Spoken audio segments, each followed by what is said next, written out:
Well, good afternoon, and welcome to today's session on putting yourself into your PowerPoint presentations. What do I mean by that? Well, what I mean is what you're seeing right now. Putting an image of yourself over top of your PowerPoint slides so your students can see you as they're seeing the PowerPoint slides, just as they would in a physical classroom.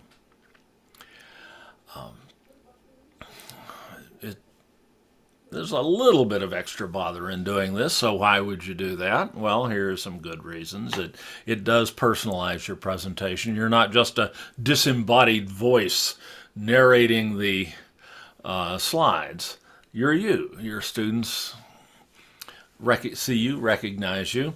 That's especially important if you're teaching a fully online class where you may never see your students, especially if it's an asynchronous online class where the students do everything in Canvas and they may or may not see you in Zoom meetings and so on. When you're narrating PowerPoint presentations for them to watch on their own time, it's extremely useful in that event to have your image there so that they see you, they get that 70% of communication that is nonverbal back, and it helps to keep them attentive, and it helps to build rapport. They're building a relationship with a human being rather than an internet robot. Or at least this helps a little bit. This is definitely a factor in so-called humanizing your online course and in making yourself appear to your students as a caring human being, as opposed to an internet bot who who is doing this perhaps through artificial intelligence and no untouched by human hands, as it were. So, how are we going to do this?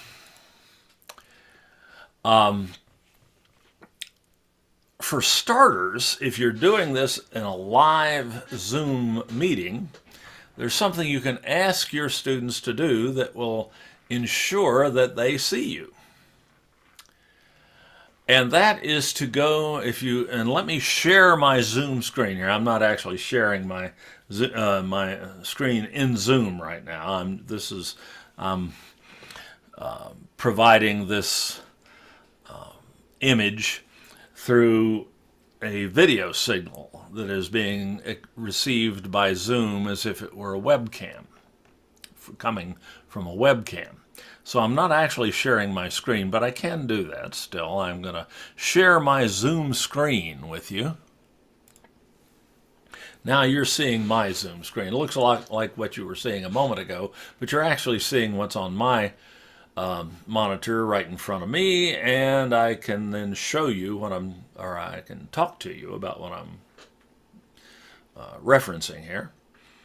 Once I share my screen in Zoom, you should see at the top of the screen, top center of your screen, a little button labeled View, View Options, right in the middle at the top. And that's a menu. And if you click right on where it says View Options, you'll get a little menu.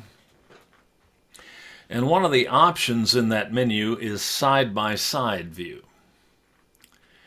And if you click on that, you'll be guaranteed to see both my shared screen and off to the side my video signal. And let me make this something a little different other than myself in front of this PowerPoint slide. Let me just get just me up there. Okay. Now you're seeing me. If you've gone to side-by-side view, you're seeing me, a talking head, off to the right, and to the left you'll see the PowerPoint slide that no, you won't right now because I just changed that view, didn't I? That doesn't help. Let me go back to that. And I tell you, I'm going to share my PowerPoint slide. Should have thought that through. There's the PowerPoint slide. All right, now I'm sharing my monitor that I have my full screen PowerPoint slide on. And if you are, and now I can go to the view of just me and my presenter cam. And maybe turn off the green screen effect. Okay, now you should be seeing me off to the right and the PowerPoint slide off to the left. If you look carefully right between, and again, you would have gotten to this by clicking on the View Options button in the top center of the screen and selecting the side-by-side view from that menu.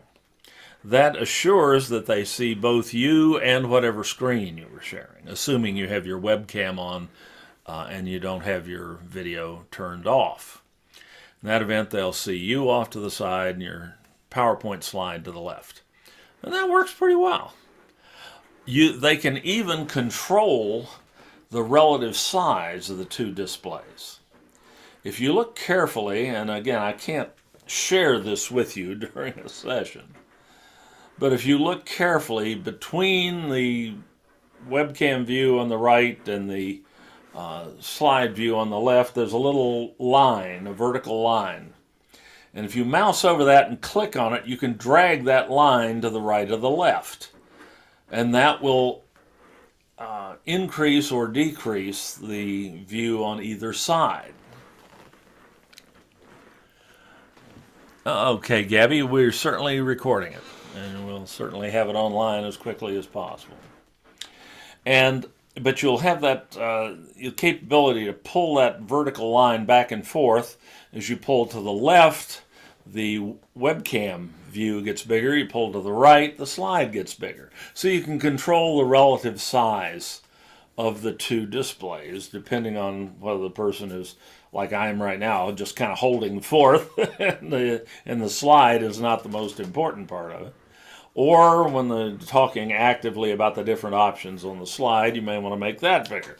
And it depends on how small the stuff is on the slide and so on, and as to how big you need it in order to see. So you can control, as the viewer, you can control the relative size of the screen share and the webcam video. So that will do right there what we said we wanted to accomplish, to make sure that your students can see you and see the slides at the same time. You're not actually over top the slide, you're off to the side of it, but that's probably not that big a deal. So that works, and that's something, all you have to do for that is to ask your students to do something for you. Of course, we well know, that may or may not work out. It might be better to have something that you have a little more control over. So let's see how we can do that. Let me get out of this situation I've put myself in here.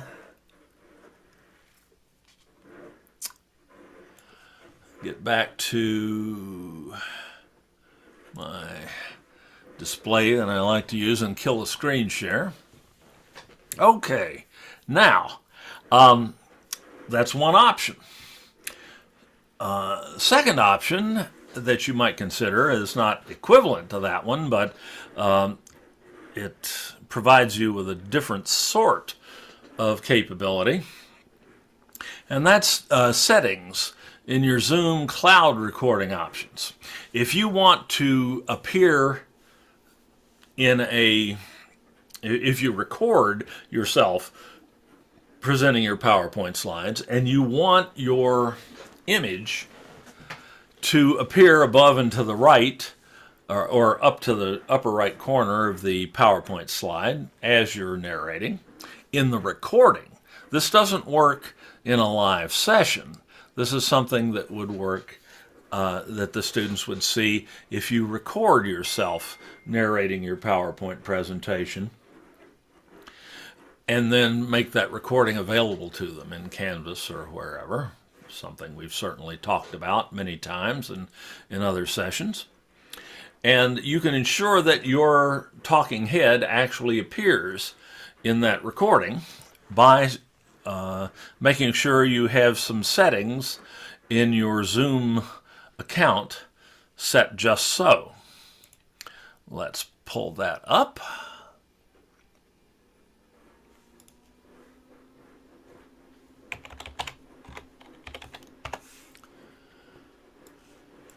To do that, you'll want to go to your Zoom website at zoom.us. Simplest URL or web address there is. Zoom.us is the main Zoom website. Just type that in the address line of your browser and press enter, and you'll go, don't need that, you'll go to the home page of the Zoom website. And if you're not logged in, which I was, you'll see this sign-in button here near the upper right-hand corner in the top row of the website. And you can sign in to your Confer Zoom account using your email address, almost certainly your district email address, your sdccd.edu email address, and the password associated with that Zoom account that you have to know in order to use it. And then sign in here. Instead of signing in to a meeting, you're signing into your account management screens at Zoom. And there's a settings button here in the master menu on the left that you can go to. And there's a recording tab in your settings. As opposed to your meeting settings, you have a recording settings button. And you don't have to worry about this, what I'm showing you right now, if you are recording to your local computer, which is always an option in Zoom. That's what I'm doing right now.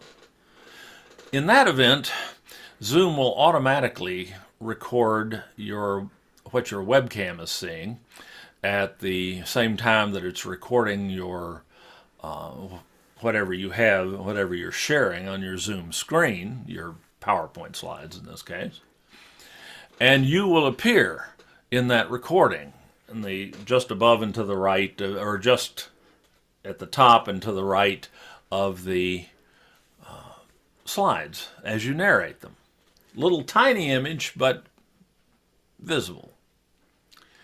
So you don't have to do anything to make sure that you appear in any local recordings of PowerPoint presentations that you do in your Zoom meeting. But if you're recording to the cloud, which is by far the more common option because it's much simpler and involves less work on everyone's part, there are two cloud recording settings you want to make darn sure you have set. The first one is record active speaker with the shared screen. That one is probably turned on already. You just click the click the checkbox there and make sure it's checked. And let me make that a little bigger. I can make that bigger. All right. So that's the one. This one you want to make sure you have set. Also, if you scroll down to advanced cloud recording settings,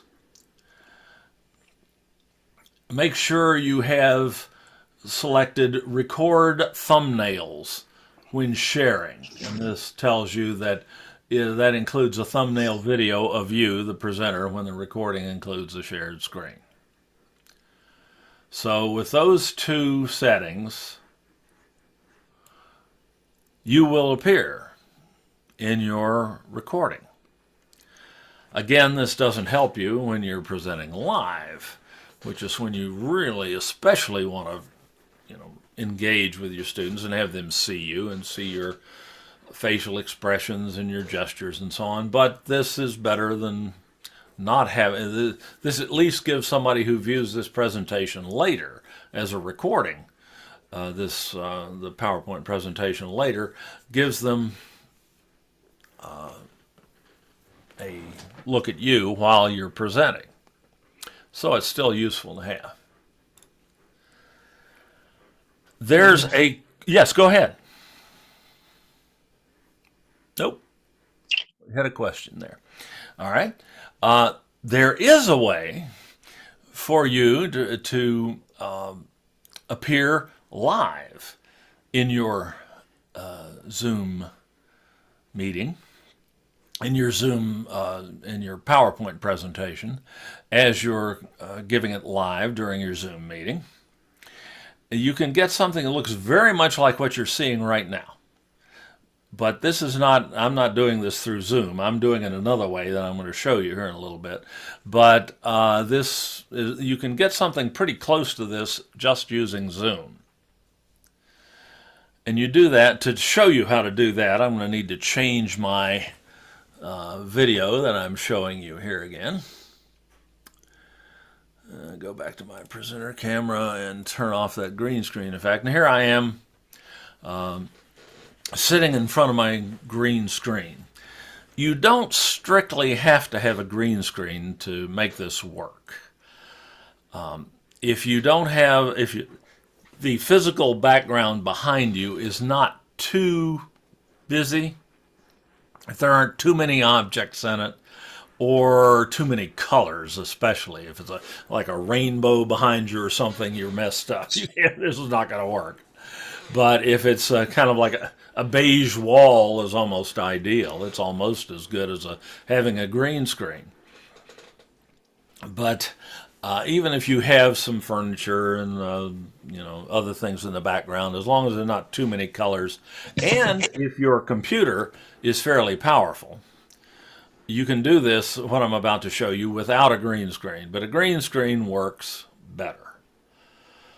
Green screen backgrounds can be had from Amazon for like 20 bucks. You can just get a sheet of cloth, the color that you see behind me.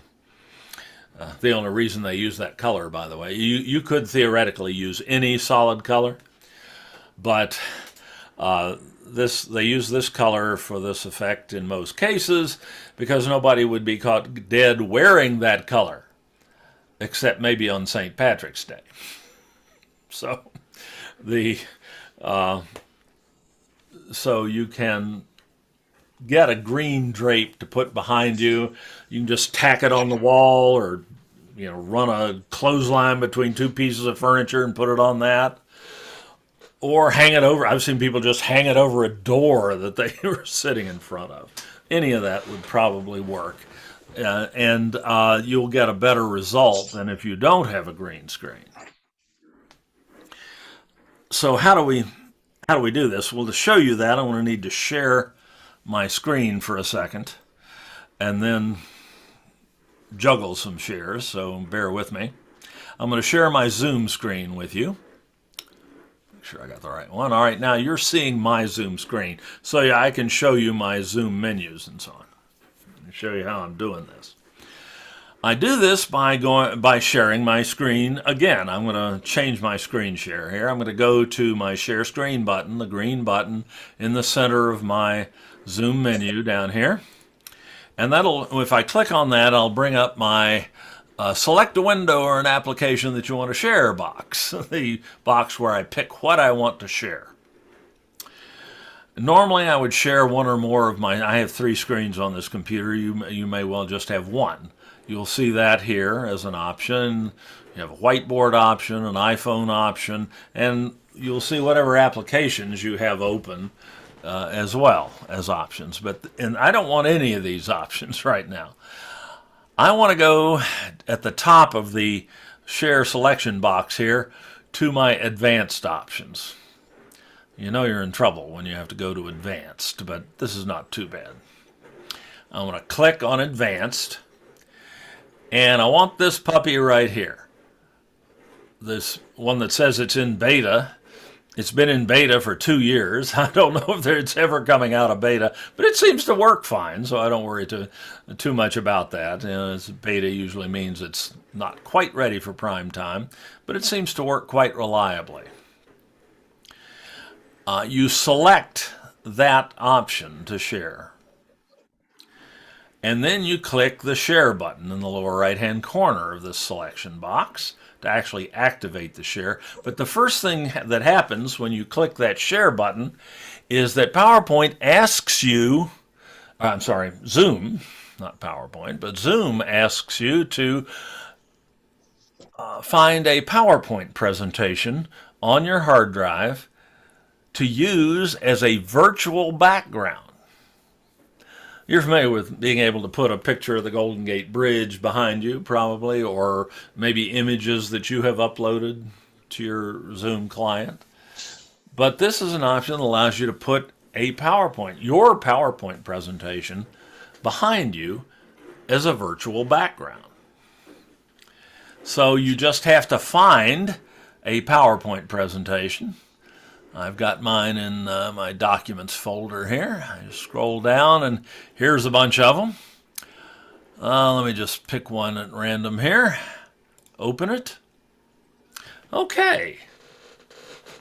Suddenly, here I am. And this is all happening through Zoom, not through any other fancy software, video software that I'm going to show you in a few minutes here. This is just happening through Zoom. Zoom takes my my webcam image that's being fed into it, and if my background is not too messy, it puts me down here in the lower right by default, so that it appears that I'm just floating over the slide.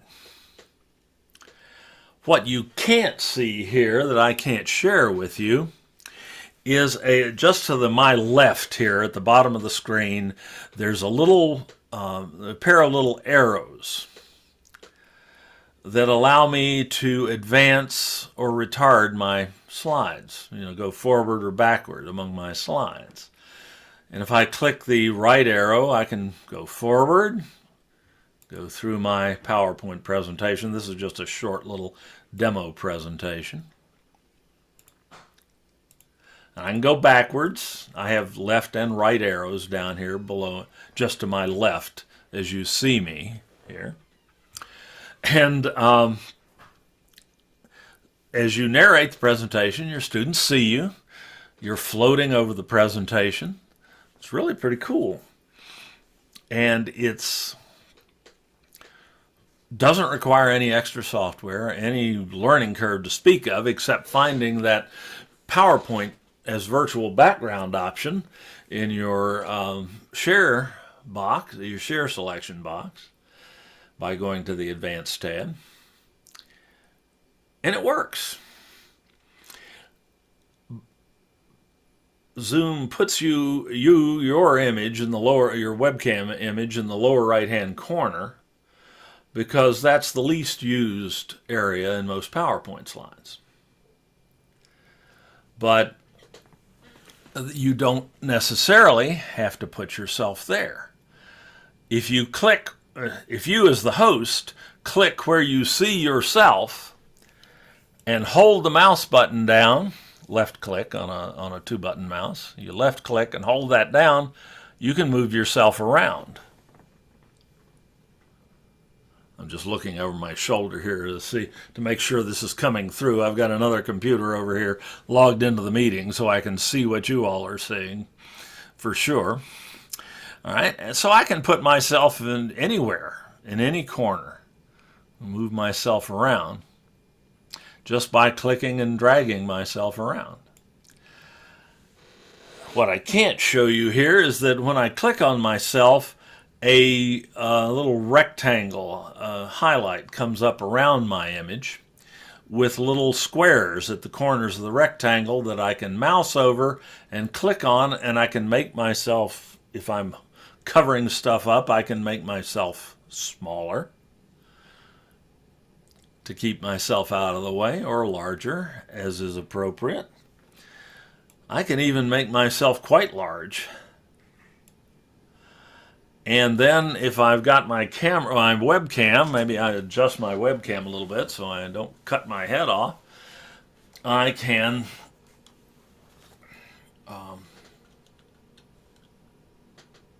Oh, shoot. I think I...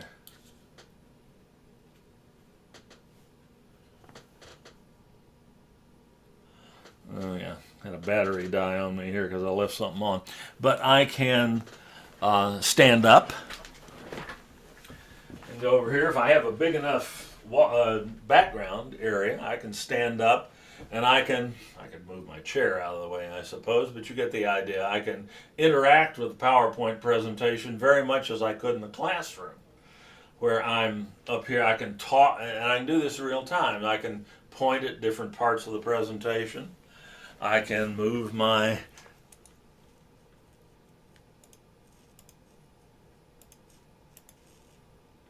slides forward. If I had a PowerPoint clicker or whatever, I could do that without walking over there.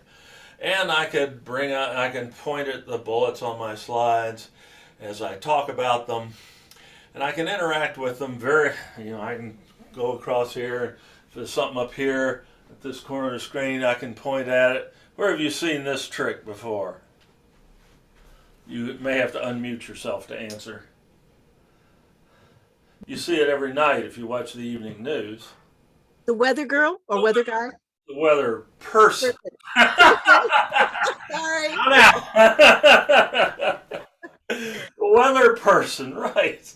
This is how the weather person does it. Well, using the same general sort of technology, the weather person's standing in front of a green screen, not in front of a weather map. So you can do the weather map trick. I could put a weather map up here on a PowerPoint slide and do that too. So you can do all of this just with Zoom. Let me shrink myself down again. Nobody needs to see. Nobody at my age needs that kind of close up. So this is something you have the capability to do already. You might have to pick a spot in your house where the background behind you is not too busy, or you might have to spend $20 at Amazon and get a green drape and hang it behind you. This does work a lot. You're seeing me fairly sharp, or my edges, the edges of my image are fairly sharp because I am using a green screen. But it'll be a little wonkier if you don't have a green screen, but it'll work and it'll still be cool and your students will still be able to see you. The impact will be fundamentally the same, even without a green screen. And this, again, all you need is Zoom and a little bit of knowledge, which you now have. Dave, sometimes I have a small question. Sometimes when Sometimes when I'm doing my presentation, I move to another screen. Sometimes I use Wacom with the draw. Oh, yes. Wonderful. So is it quick to move? I mean, I don't cut my presentations a lot. Usually I spend, let's say... Very quick. All you have to do is stop your share and you're back to whatever you're showing before, and then share a different screen. So you stop one share and then you share a different screen. Or you share one of your screens rather than your PowerPoint virtual background. So I can share my screen that I've got the PowerPoint slide on there. Now you're seeing my current PowerPoint slide without me, which I can fix here, and I'll show you how to fix in a minute. But yeah, you could go back and forth between that PowerPoint presentation and, say, your whiteboard. Perhaps if you're using your Wacom tablet, you're probably sharing your whiteboard. Let me do that instead. Mm-hmm. Okay, there's the whiteboard, and I'm not set up right now to do that, but you can, of course, you can be drawing and writing and so on. And then when you're done with that, you can stop your Wacom share and you can go back to sharing your PowerPoint. It takes a minute because you have to restart the PowerPoint, the whole thing from scratch. So going back and forth between the PowerPoint slide and your Wacom tablet and something else and so on is a little bit more cumbersome. if you're throwing the PowerPoint slides in as a virtual background. So it's I don't know how, quite frankly, how really practical that would be. Because now, if it's I picked a one slide PowerPoint there. Let me pick one that's a little bit more. I've got a few more slides in it.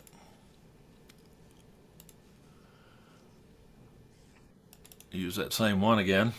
To get back to the slide that you were in, you have to navigate through it. It always, when you activate this feature, it starts you at the beginning of the PowerPoint presentation. You'd have to move forward again.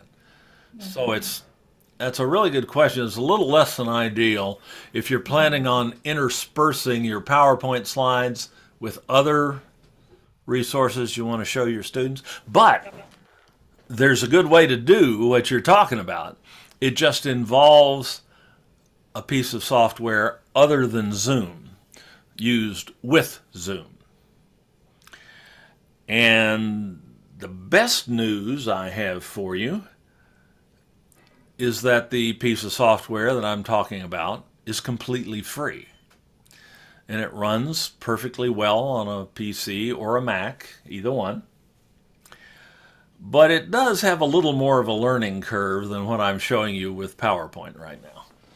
It does take a little more doing. Because this just doesn't take much doing at all. I recommend practicing with it, obviously, before you try it live with real students. But it's not at all difficult. It also helps when you're doing something a little unusual like this in a Zoom meeting to have a second device logged into your meeting at your workstation, so that you can see what your students are actually seeing when you're doing things like this. That way you don't make assumptions, as I've been guilty of in the past myself many times, of assuming your students are seeing one thing and they're seeing something else. So I've got a laptop over here on the side. It's logged into the meeting, and I can look over there and I can see what you are seeing, or more or less what you are seeing anyway. So doing something like this, it helps to have that backstop. If nothing else, it reduces anxiety levels in trying something new. And it helps you concentrate because you're not worried. That's one less thing to worry about. Just one caveat about having two devices, two computing devices in the same Zoom meeting in the same room at the same time is that only one of them can have the sound turned on. That is, your microphone and speakers can only be active on one of them. You have to mute or just not activate don't join the audio at all on the second device. So all it's showing you is the video that your attendees are seeing, and it's not sending the audio through. If you have two devices with active audio in the same room, they will set up what's called a feedback loop, which can damage the equipment. Oh, It can even damage your ears. It can get loud enough to actually be physically damaging. And it certainly freaks everybody out. It's very unpleasant. So don't have two devices in the same meeting, in the same room, at the same time, that both have their audio turned on. Make sure one of them is silenced, muted, and both speakers and microphone are muted on the second device. and that means not just logging, because like you can't just put it on mute, because I've tried that. You have to, when you log in, have it on no audio, no video. Right. And when you log in, you want, right. And you probably want to turn the video feed from that off too, because it'll be distracting. It'll be showing you from another angle. There'll be two of you in there, and they won't know which one is doing what.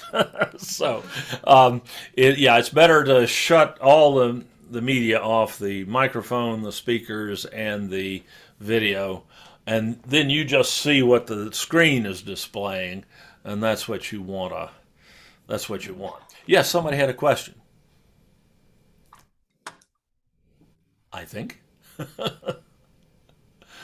Did I make you forget what it was? Well, I had a question, but I think you are letting me record. So I are did. you? Yes, Okay. I did. Thank you. You bet. What was the name of the software? That's where we're going right now. Thank Oh, you for that question. That's perfect. Let me stop this screen share, and I'm using this software right now that I'm talking about. And let me get my, well, no, I'll leave it just like that for the moment to make a point. Okay.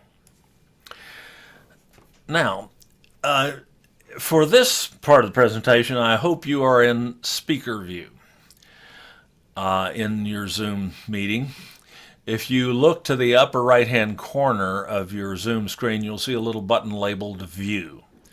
And if you click on that, you have the option for either speaker or gallery view. You may be used to doing meetings in gallery view, which is the Hollywood Squares view, where you can see everyone at one time, or at least the first 25 people or so. And but for what I'm doing now, you want to be in speaker view so you can see clearly what I'm talking about. So just select speaker view. I also have my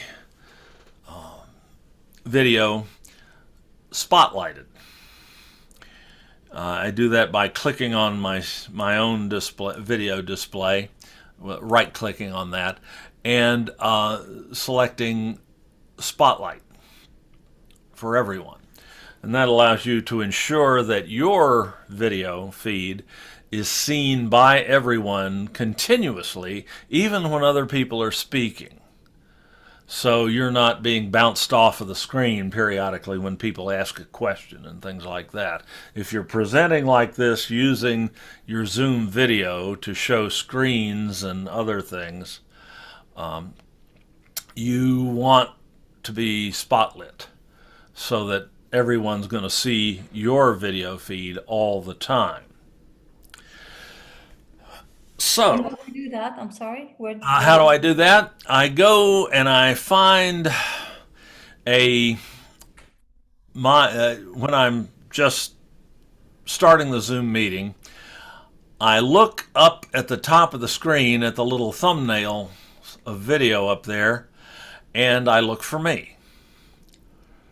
And I go and I point at me and I press the the right mouse button on my mouse. Or if you have a Mac mouse that only has one button, hold down the Command key on the keyboard and then click the mouse. And you'll get a menu that pops up, which I don't know if I can show you. Let me try that. Is that what they call it, pinning? No, pinning is similar, but pinning just affects you. It means you see yourself all the time, but it doesn't necessarily mean that everyone else does.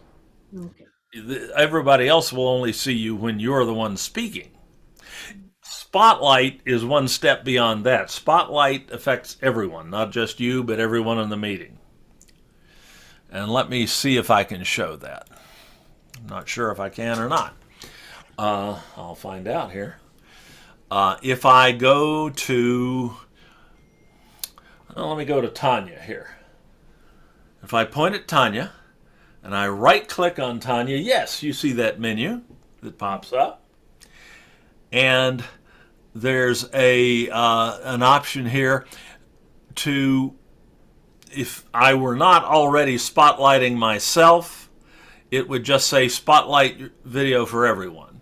As it is, I'll have to say replace spotlight because I've already spotlighted myself. But if I replace the spotlight, now everybody sees Tanya, even though I'm the one still speaking. So you can do that too if you want to allow a student to hold forth at some length in the meeting. Perhaps they're giving a presentation or something like that. You want everyone to see them full time. You can spotlight someone else. But now I'm going to replace that spotlight again. Even though it's much nicer to look at Tanya than it is to look at me, I'm going to replace that spotlight and get back to this PowerPoint slide again. Okay, so the piece of software that I am talking about here is called Open Broadcaster Software Studio, or OBS. And I've kind of got myself in front of that, so let me get myself out of the way there. I'm doing this similarly to the way I did it in Zoom a minute ago with the PowerPoint share, a virtual share, but I've got a little more capability this way. OBS is what everybody refers to, is a virtual video studio and video switcher. It gives you a lot of the same tools and same capabilities that the people in the network trailer at Monday Night Football have. And the amazing thing about it is not just that it works, but that it's free. This is an open source project that people have been working on for many years, refining and extending. It comes as so many neat tools, and particularly video tools came out of the gaming world, where people wanted a way to share and record themselves playing a game with their teenage friends mostly. So, wow, look what I can do, you know. I've got to level 18 here and I own this thing and so on. And that's what that's the world that OBS came out of, but it happens to be exceptionally useful in all sorts of video applications, particularly instructional video applications. And it's particularly useful with Zoom. So, how does this... Let me try to give you a little bit more of an idea of how this works, or what the concepts are that I'm talking about here. I'll do that by I want to enlarge this little excuse me, this little diagram down here. You can sort of see that on your screen now, but not that well. So let me pull that up in a bigger look. Are you going to tell us where to get OBS? Oh, I certainly will. Okay. I have not gotten there yet, but I certainly will. All right, so let's see, pictures.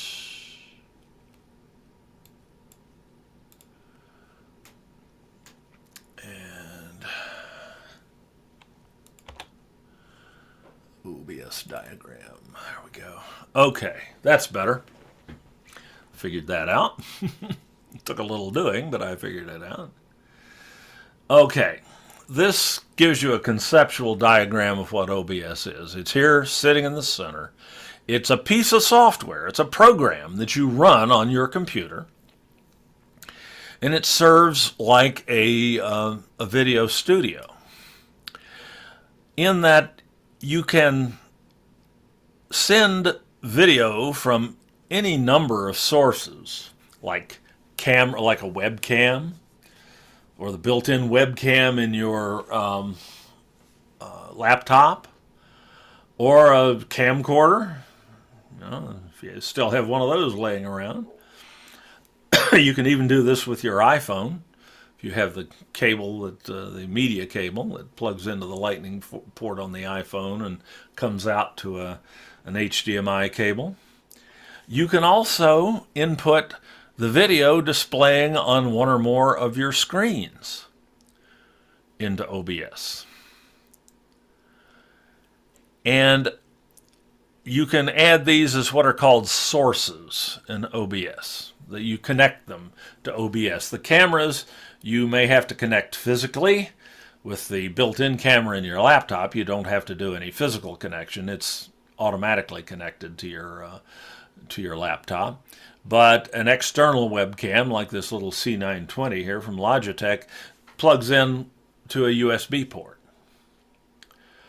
Other cameras that don't have USB connectivity, like a webcam, can also be fed into OBS using an adapter that will convert their HDMI output, which is a standard output that, say, your DVD player, your Blu-ray player, or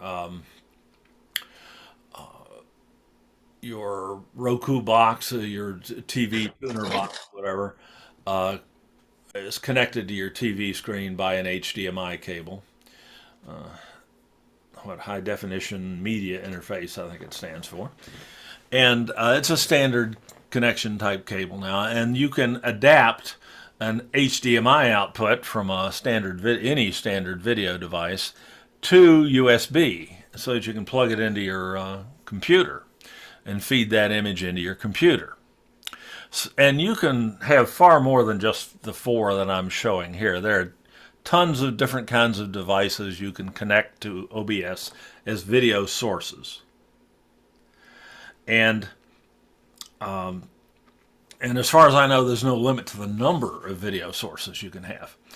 You know, on Monday Night Football, they probably have 30 or 40 cameras that they're switching between and so on.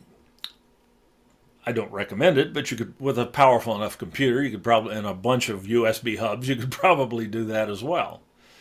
The problem there becomes keeping track of what you have connected and remembering what to use. So the limitations are probably more in the wetware than they are in the software or the hardware. Wetware being us. So these video sources feed into OBS, and from within OBS you can select which where you want that. Or first off, you can select which video source you want to output from OBS, and you can output. You can pick any of these and send it out of OBS as an output, and you can send that output to a live streaming service like YouTube. That's free too. This gives you the capability to have your own TV station. That's what it comes down to. You could literally, if you could, if you had enough programming, you could reach anybody anywhere in the world with any video that you chose to share for free. Dave? Yes. Seems to me I remember that if you put a video on YouTube and then they caption it, but then and then you want to put it in Canvas, wasn't there a conflict or something? I'm trying to remember. No. Here I'm not talking about recording the video and putting it on YouTube. Oh. I'm talking about sending it out live, just like a TV studio. In that event, captioning does become an issue because it doesn't do live real-time captioning. But another option that you have that you can output video to from OBS is Zoom. And Zoom does have live captions, as we well know. Let me get it up where we can see it. And Zoom also has the capability to live stream. If you have more people who want to attend your Zoom meeting than your account will accommodate, you can send a live broadcast of your Zoom meeting. It becomes a one-way broadcast, like a TV program, rather than an interactive meeting like you expect. But if you have more, your Zoom accounts, your Confer Zoom accounts will allow you to have up to 300 people in a meeting. If you can find more than 300 people who want to listen to you, first off, I need to know your secret, because I certainly can't well, maybe once or twice in my life, when the pandemic was young and people were freaked, I had more than 300 people want to see a Zoom meeting that I was giving. But it didn't happen very often. It hasn't happened lately. And given my advanced age and increasing state of decrepitude, I think it's extremely unlikely it ever will happen again. But if you can figure out a way to do that, let's say you're presenting to the entire state faculty senate or whatever, you can send out a live stream. It requires you to connect Zoom to usually either to YouTube's live streaming service or Facebook's. You can send that live stream out and any number of people can watch it anywhere in the world. All they need is the link, which you can post somewhere on Twitter or something, and people can watch and listen to you from anywhere in the world, as many of them as you wish. And you can use OBS to control what you send out to them so that it looks cooler than just a normal Zoom meeting. You can also just use OBS as a video source for Zoom, which is what I am doing right now. And that's what I've been doing on and off throughout this session, where you've seen me kind of floating over my PowerPoint slides and so on. I was sending that video to Zoom from OBS. And I do that almost exclusively now with my Zoom meetings because I have so much more control over what I'm sending out than I do when I'm just using Zoom's built-in video capability. By the way, let me turn those subtitles off. You can turn those on for yourself if you need them. Just click the live transcript, the CC button at the bottom of the screen. You'll have the option to turn those on. And I can also record whatever I'm outputting from OBS to a video file on my local hard drive. That's how I make most of my instructional videos now, is I record them directly out of OBS. So OBS is a fantastically powerful piece of software, particularly since it's one that's completely free.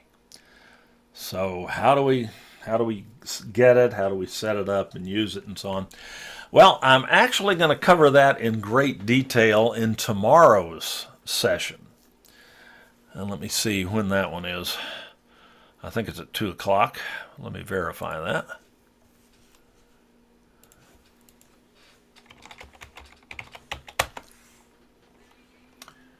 Yeah, 2 to 4 p.m. Creating a virtual Zoom video studio using OBS. But I can give you the brief lesson here, and it helps. If you're interested in this, it will help you to see it more than once, because this is not all that difficult unless you have to figure it out yourself from scratch. Trust me, and that's basically what I had to do, and it took me quite a while to get comfortable with it. But if you have someone to show you how to do it, it's not so bad. And I have done that. I have, in addition to whatever I'm going to do live today and tomorrow, I also have on our open on-demand site at sdccdolvid.org.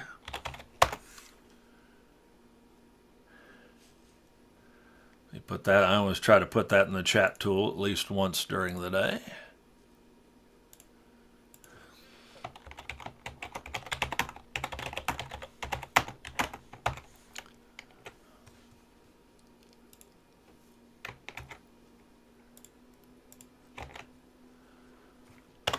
There it is in the chat. I also put the link to this in every email that I send out in my signature. But if you go to this site, almost the first thing you'll see after new quizzes in Canvas, you wait just a second, is using Open Broadcaster Studio. If you just click on that image there, it will load a series of tutorials. Starting, if you take them in order, starting with getting Canvas or OBS Studio, adding sources to OBS Studio. As we mentioned, you can connect your video sources to it. Then you can create what are called scenes, which is what I'm going to show you here in a minute. And also how to use green screen effects with it. And how to send all of this to Zoom so that OBS replaces your webcam, is your video feed to Zoom, so that anything you output from OBS can be shared with your attendees, just as I'm doing with you right now. OBS Studio can be had at obsproject.com. obsproject.com. And there's a version for Windows and a version for Mac. There's even a version for Linux if you're one of those people. You know, here, kid, here's a quarter. Get yourself a real computer. I believe that was Dilbert at one point in time. But the software, very easy and quick to install. Setting it up takes a little time and a little skull sweat to get the basic ideas down. I've tried to help with that up to now, but it's something that you may need to ask some questions about. I'm always available. I think this is one of the neatest things I've seen in years, and it really helps when you're teaching via Zoom. It gives you so much more capability. I can teach using this, I can teach things via Zoom that I just never dreamed I'd be able to teach virtually, ever. So you can acquire this completely for free just by clicking on the right button and getting the installer file and then just running it. And it will put the software on your computer, and that this tutorial right here will show what that looks like. And that part of it takes 5 minutes. There's really nothing to it. Then setting it up gets to be a little bit more fun. So I'm going to show you a little bit of that here. To do that, I'm going to need to share my OBS screen with you through Zoom. So that's still a useful thing to be able to do. I have OBS running on another monitor here other than my Zoom screen. So I'm going to share that with you and show you how this works. And yes, this is what OBS looks like. And the bulk of it, let me get this out of the way. And get this share control bar out of the way so you can see this better. All right, here's OBS.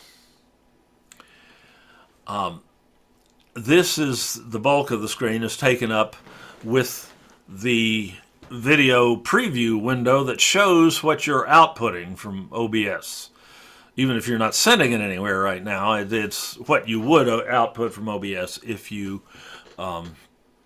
were doing so. If you were streaming or running a Zoom meeting or recording it, this shows what's going to be delivered to those destinations, this screen right here.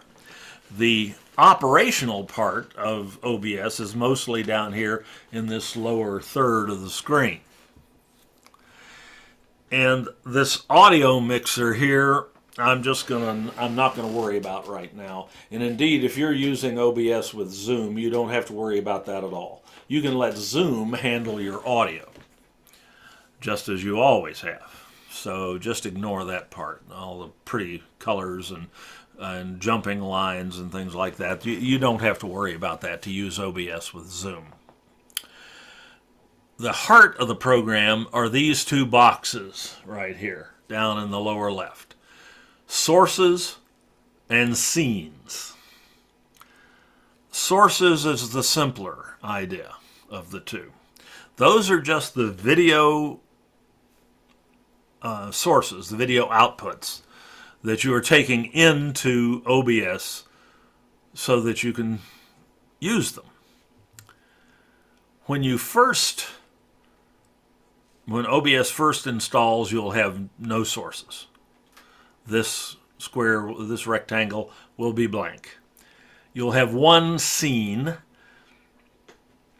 which allows you to add sources to OBS. This is where you actually add a video input to OBS as a source. And I'm going to take one out here and put it back in to show you how that works. Let's see, I want to take out let me take out my lake cam. And I can get rid of a source just by highlighting it and pressing the minus key down here in the lower left. And am I sure? Yeah, I'm going to remove that one. All right.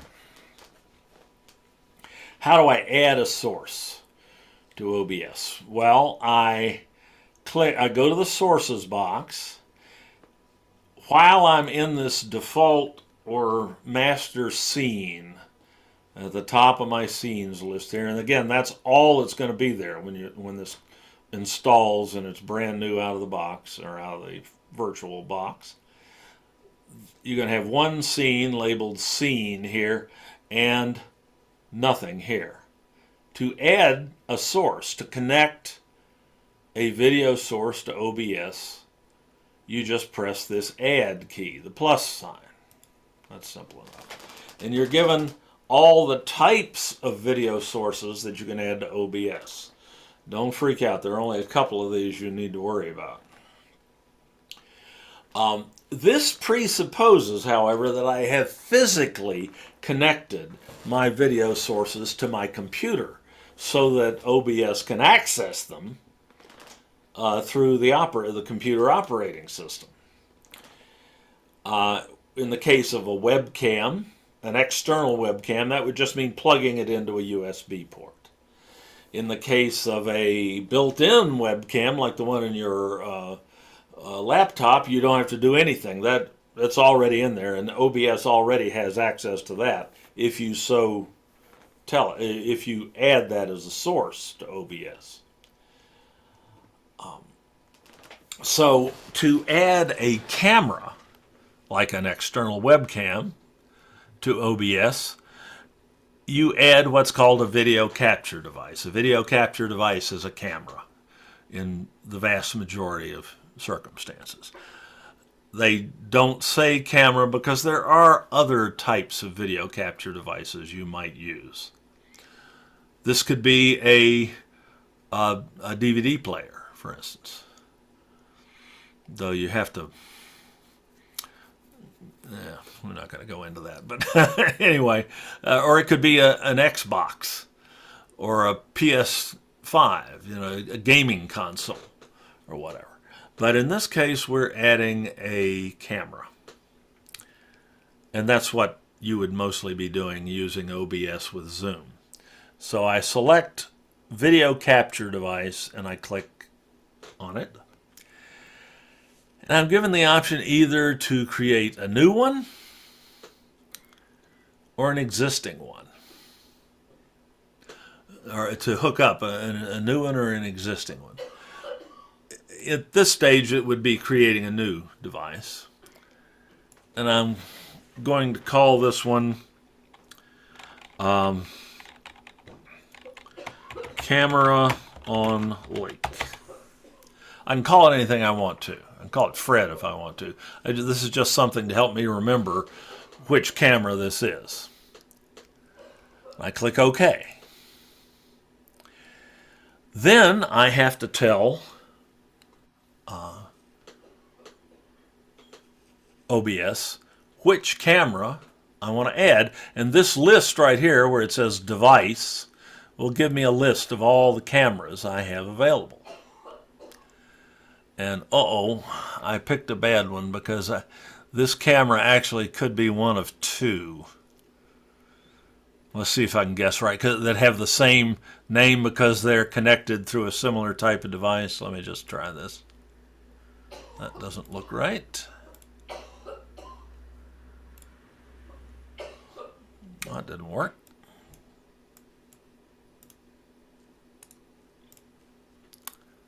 All right, why are you being difficult? Oh, I know why.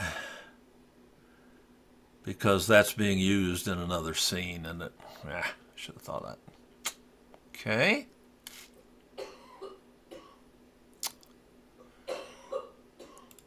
Someone needs a cough drop. Let me try the webcam. No, that one's tied up too, isn't it? Yes. Okay. I'm going to find one that's going to work. Just a second. I should have, when I do this tomorrow, I will take everything out and put it back in one at a time. I don't have to worry about conflicts. I probably should have done that today. There we go. See if I can find another one. All right.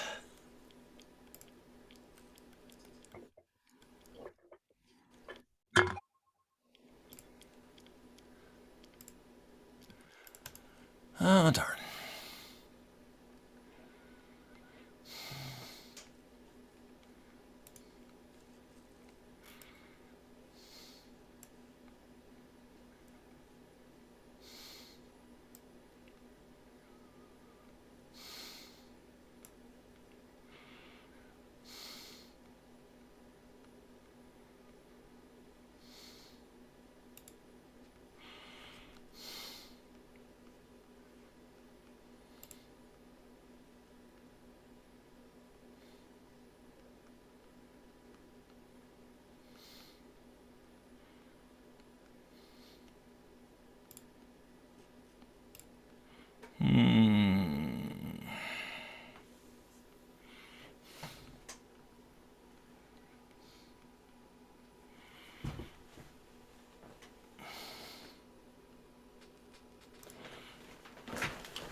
Sorry about the bump there.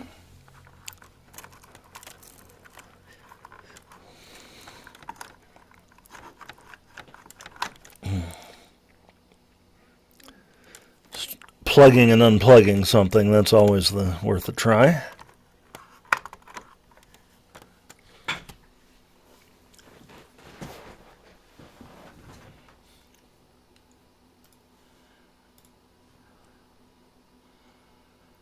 Oh, nuts.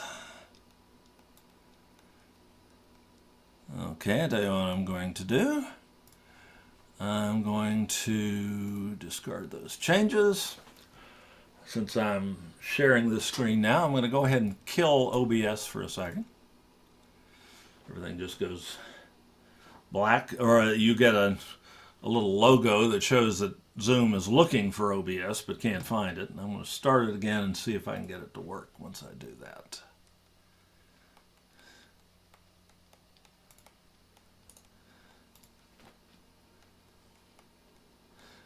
Aha!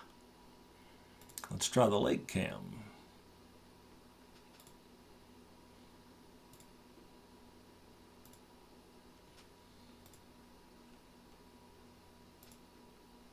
No, not going to do that one. Okay, so I'll take what I can get, which is this one. Okay, that's a little camcorder that I have sitting here. It's an alternative to the one that I'm using much of the time here. And I can okay that. I've added that as a source, and I'm going to change the name. I can just right click on that and rename it and call this I Love Me Camera. One pointing at me. All right, so that's how you add a source. And if you're setting, oh, and you're not seeing that because I haven't started the virtual camera. So what I did there was just select this source from the list of sources, or list of physical sources that OBS is able to find. I'm able to select that camera. I see the preview here, so I know I've got the right camera. Then I just click OK. And that now becomes a source called I Love Me Camera. I renamed it. So that's how you add a source, or a particular excuse me, camera source to OBS. The other source we need to do what we're talking about today, which is to put this source over top of my PowerPoint slides, is a screen, what's called a screen display, or a display capture, which is the video output from my computer to one of my computer screens here. To do this trick, you have to have 2 monitors on your computer, at least. One to run OBS from, and one to display your PowerPoint slides.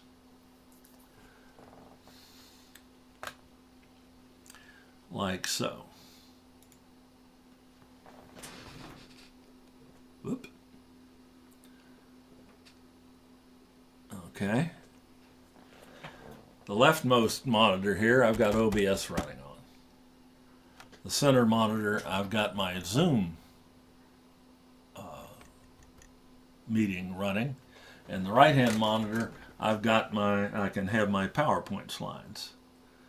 So let me put that, there's my PowerPoint slide there. I can bring OBS up and down. I don't have to have a dedicated monitor for OBS, but I do need one monitor for Zoom and one for the PowerPoint slides to make this work. Having a second monitor on your computer is exceptionally handy, not just for this, but for Zoom meetings in general, and just normal productivity work, word processing, and so on. Everything's a lot easier if you have 2 or more monitors. 2 usually is more than adequate. And you can buy monitors now for as little as $100 or less. Go down to your local computer store, they probably got a whole shelf full of old monitors that people have turned in that they didn't want anymore that still work fine, that they might sell you for less than that. So, and all that's required to connect that monitor to your laptop or your desktop is a cable. Then the nature of the cable depends upon the nature of your computer and the nature of the monitor and the connectors they have on them. We do occasionally a seminar on how to hook multiple monitors to your computer. And if you're going to get into using OBS and really using it the way I'm using it here, you're going to have a second monitor. So if that's not something you feel like you can do, or that you just don't have space for, or something, it's going to be difficult to do what I'm talking about now. But it is not in and of itself difficult to do. So you are still seeing my OBS screen. So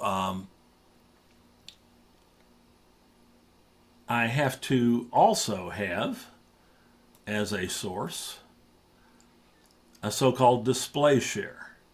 I can add a display capture to my source list here by clicking the plus sign in the sources box and selecting display capture. So those are the only 2 things you got to know about this menu from here: a video capture device, your webcam, and a display capture, one of your screens. The screen you're not running Zoom on. You select display capture, and you can create a new screen capture. Let's see if I can duplicate one of these here. I think I can. Let's say I want to use my rightmost screen. I can just call this display capture right screen and select create new and say OK. And then it gives me an option to pick the display I want to use. And I happen to know that my rightmost screen is my display 3. And there it is. That's the one. That's the one with the PowerPoint slide on it.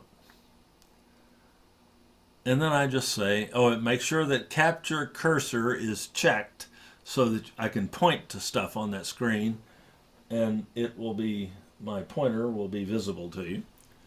And then click OK. So now I have a new input source labeled right screen. And those are the two sources I need to do what I've been showing you here.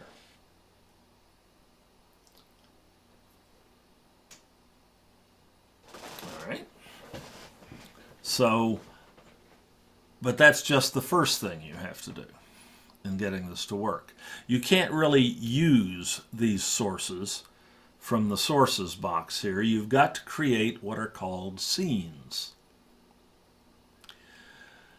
You create a scene in OBS in much the same way you add a source. You click the plus sign at the lower left corner of the scenes box, and you give the scene a name. I'm going to call this demo scene for PowerPoint seminar. Again, I call it Fred if I want to, as long as I know what Fred does. All right, so I have a new scene, and my screen goes black, and I say, oh my God, well, I broke it. No, no, I didn't break it. This new scene has no sources associated with it. What I'm going to do now is add some sources to this new scene.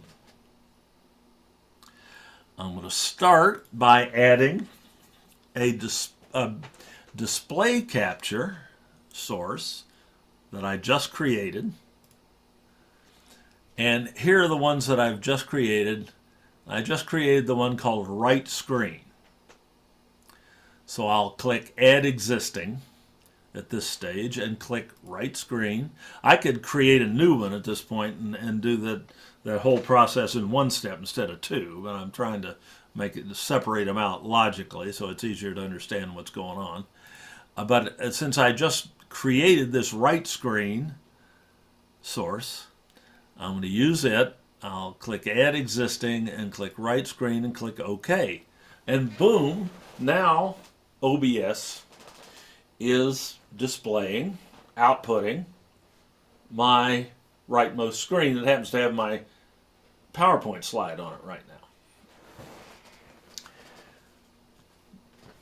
The nice thing about scenes is that you can add more than one source to a scene.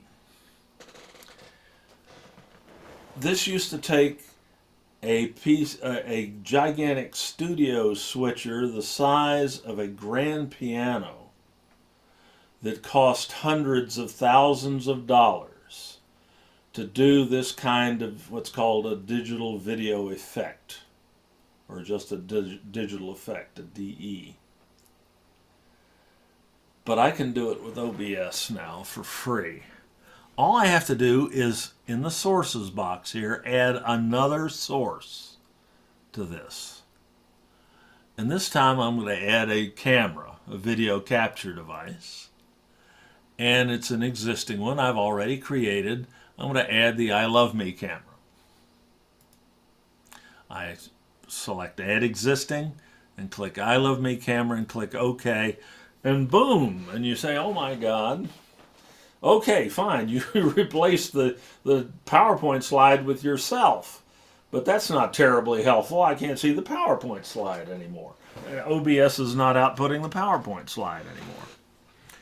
But if you look carefully at your screen, you'll see that my image has this red border around it. And at the corners and the center of the faces of this rectangle are little squares, which are called handles. If I grab this handle in the upper left-hand corner and mouse over, if I just mouse over it, I got a double-headed arrow. And if I click and hold that, and drag down to the right, watch what happens. Here's the magic. I've got two video sources displaying at the same time, one over top of the other. My I Love Me camera down here in the lower right, which I can click on and move around as I like. And I can make myself bigger or smaller. Smaller is better with me. And I can output both of these to Zoom. All I have to do to send the output of OBS to Zoom is to go over here to this menu on the right, and you might be seeing your this might be partially occluded by the little video images of everybody in the meeting right now. You may need to move that out of the way by grabbing the top of it and just moving it to the side. But there's an option in this control menu over here that says Start Virtual Camera.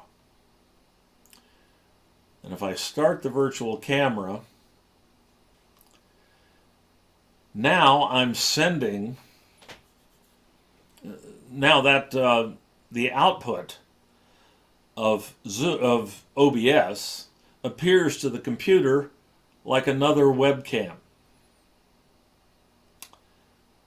So now if I stop my Zoom share or my screen share for a second, so you're no longer seeing my OBS screen, I can now share my Zoom screen.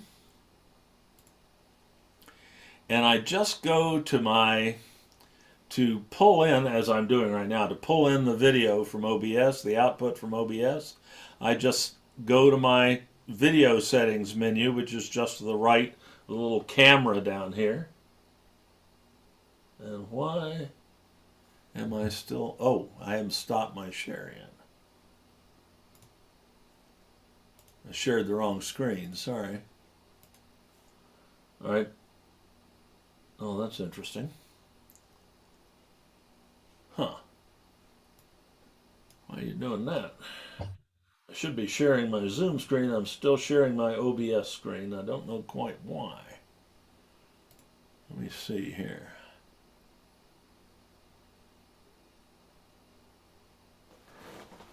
Oh, because I'm looking. Jeez. I didn't put on my computer glasses. I shared the wrong screen. That was my fault, not OBS's. All right, now I'm sharing my Zoom screen with you. You're still seeing what you saw in OBS, because if I go to my little camera icon down the lower left to the menu button just to the right of it, I have this option on this video settings menu to select the OBS virtual camera as my video input source instead of my webcam. Like I could pick that's my C920 webcam that I'm not using today. But I can change that to my OBS virtual camera, and I see what OBS is outputting. So that's how I put myself wherever I like in over top of my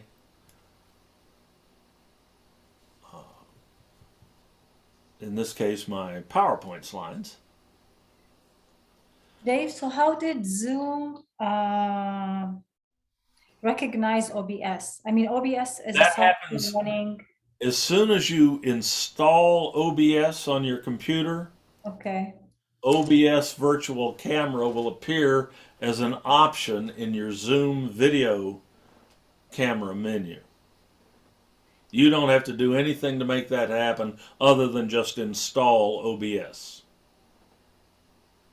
Zoom automatically looks for any valid video source on that's connected to your computer. And I've got several here. But most of these I've just connected to OBS, and instead of using them here, where I can only use one video source at a time, Mhm. I'm using OBS, the OBS virtual camera, or the output from OBS, Yes. video output, as my webcam in Zoom. So Okay. whatever OBS puts out, however I mix and match these sources, whatever OBS puts out is displayed in Zoom to my participants. Okay. So if I want to record the Zoom recording, not to include the videos of everyone, do I still have to use like a screencast to take out the picture, the videos? I mean, like the thumbnails of, Right. or You don't want to record the thumbnails. You can yeah. choose not to record the thumbnails if you're doing a cloud recording. Oh, You just go to your settings page in Zoom okay. and go to the recording Uh-huh. tab under settings. You log into the Zoom website with your Confer Zoom credentials. Yes. You go to this menu and you go to settings, and then you go to recording. Mhm. Don't want to record those thumbnails. Under cloud recording, you go to advanced cloud recording settings and you uncheck record thumbnails when sharing. Oh, That will prevent them from showing when you're sharing your screen. To get rid of them entirely, is a little bit more complex. You can uncheck record active speaker with shared screen and that will help, but it may not get them all. You just uncheck this and then just the shared screens, but that will also not record. No, but you'll still be recorded when you're just talking to people and not sharing your screen. Unfortunately, so will the thumbnails across the top of the screen. And that can be a problem, of course, vis-a-vis student privacy. There are a number of settings, other settings that you can change that will reduce, if not totally eliminate, the privacy of or it will reduce the exposure of your students' privacy. But the best thing you can do really is just have the students turn their video off so that their images don't appear. I'm And sorry. Okay. and there are settings you can use to prevent their their profile images from appearing. But stopping their names from appearing is quite a bit more difficult. It says here in the advanced cloud recording settings, you can uncheck display participants' name in the recording. That Like, yeah, and no? that will not take them all out in all circumstances, but that will get rid of most of it. Oh, I see. Depending on how you run your meeting, that may be sufficient. Okay. What was the other one that you unchecked? Uncheck Uh, partic record active sorry. speaker with shared screen. Also, so you check this one so that it only record, no. Yeah, that means nobody will be recorded when you share your screen.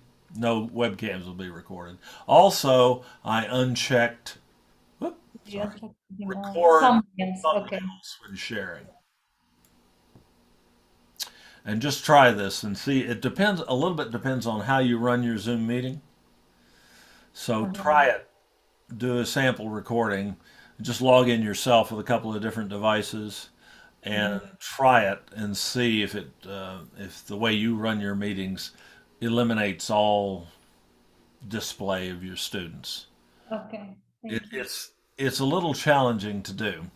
So that what we usually recommend in that circumstance is that just not worrying about recording your students' images and voices and so on, but don't ever show that recording to anyone outside of that. At the class, of course, yeah. Because if you maintain that practice, you're not violating FERPA because they know, In the class, yeah. live Zoom meetings, they see each other, they hear each other. You can't stop that. That certainly can't stop that from happening in the classroom unless everybody comes into the classroom with a bag over their heads and and a muff and a voice disguising device or whatever. And FERPA does not require that. Yeah. It requires that you make a reasonable effort to protect their privacy, but you can't protect their privacy from other students in the same class. They're going to know that they're both in the same class. So that's so my recommendation generally is to not worry about that, just to not plan on using that recording with any other classes. There are circumstances where you might really want to, and then you can start playing with all these settings and see if you can sanitize the recording completely, but it's very difficult to do unless you're really careful, not only with the settings you choose, but also with how you run your meeting and who can speak and so on. You pretty much have to run your meeting so that you're the only one speaking and the students can't talk back. And if you're doing that, that eliminates a lot of the power of Zoom and a lot of the reason for having the Zoom class meeting in the first place. So Exactly. I mean, I can, yeah. circumstance of throwing the baby out with the bathwater in that case. Okay, great question. Yeah. Let's continue talking about how we get this, how I get myself over top of my PowerPoint slides here. This is great. And if you don't have a green screen, this is what you're going to do. They'll see you. You can put yourself anywhere on the slide by just dragging that window around. You can make yourself bigger and smaller, as is appropriate. And you're cool. And it works. Dave, Yes. can you reverse the image? So like when you were looking this way, you could just automatically be there, or do you have to actually turn? Actually, I can. I can do that in OBS. If I share that OBS screen again, let me kill my Zoom screen and share OBS screen. Okay, I can click on me. I can right click on my image and I get this very intimidating looking menu that pops up. But about halfway up that menu is an option called Transform. And if I point at that, I get even more scary menu. But there's an option here to flip that horizontally. And if I do that, I can do just what you said. And I can go back and forth by doing it again. I can also do things like stand myself on my head.